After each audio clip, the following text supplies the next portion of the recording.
Connection is everything. We crave it. It's where all the juice of life is, and intimacy is a great example of that. You know, we come out of the womb. We come out from this lovely float tank where we're like, you know, in this beautiful oneness, and suddenly we're out, we're separate. The cord is cut. You can't get a more direct metaphor than that. And of course, I mean, just, my God, what is this skin stuff? You know, just the first time you feel the skin of your whole body, that must be weird. The whole experience of separateness, loneliness, alienation, you know, it's intense. And as a baby, you've got no clue how to do it, you know, and like, hopefully you have caring and aware parents who are they understand how traumatic the first bit of life could be. But most people, they're rubbing you with a towel, slapping you on the arse, putting you in an incubator. You know, it's like totally unconscious, as it has been for all the generations up until now.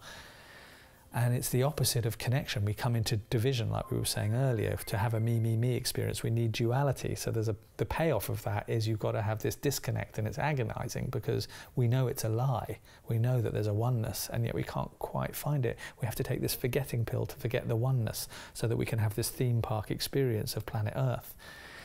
But God, deep down, we want that connection. And so when we find a band that have lyrics that speak to us personally, we will follow that band for the rest of our lives, you know, and they play the opening chords in the concert of the song we all love, and we all roar together in gratitude, and we have this great unity hit. You bet we'll pay 150 quid for a ticket to go and see Coldplay. Or, you know, she finds some guy, you know, he gets me, he really gets me. Immediately, Mary Claire, 18 ways to make him stay. Whatever is, you know, going to deliver us that connection, we will pay our money for, you know. So intimacy and connection is the absolute high value for all of us of life. Some people have to find it through gossip. Some people have to find it through music. Some people have to find it through sport. It's extraordinary. It's a perfect example. The England games, you know, everyone in England is so isolated. You don't even have eye contact on the tube. You know, everyone is in their own little bubble, and, you know, we don't, you know.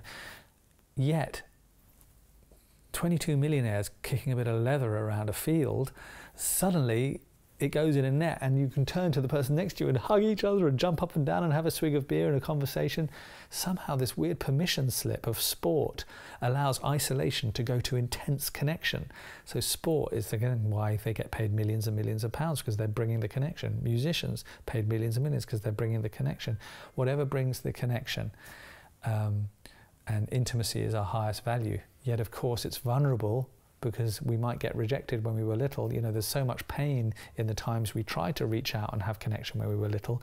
We've all got memories in our body of the pain of rejection, the pain of alienation, the pain of feeling left out at school. How many guys do you know that still hold the pain of not being picked up for five-a-side football when standing against the wall? We all carry that.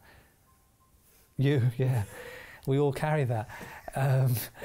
And so, like, we all have these memories of disconnection that were so painful that we daren't go there again. So we've got this desperate need for intimacy and this aversion at the same time. And I think that's at the heart of my work, is to somehow become a permission slip for that intimacy, for that connection, and somehow heal the parts of us that are averse to it, that are scared of it, that think that they will be rejected again, and they can't bear to think of feeling that pain again in a deep inner level. So we crave the intimacy, yet we're terrified of it. And I hope we're creating an environment, by just being ourselves, by just us being intimate, that everyone else around us will lighten up and go, oh, they're being intimate. It feels a bit safer for me to be intimate.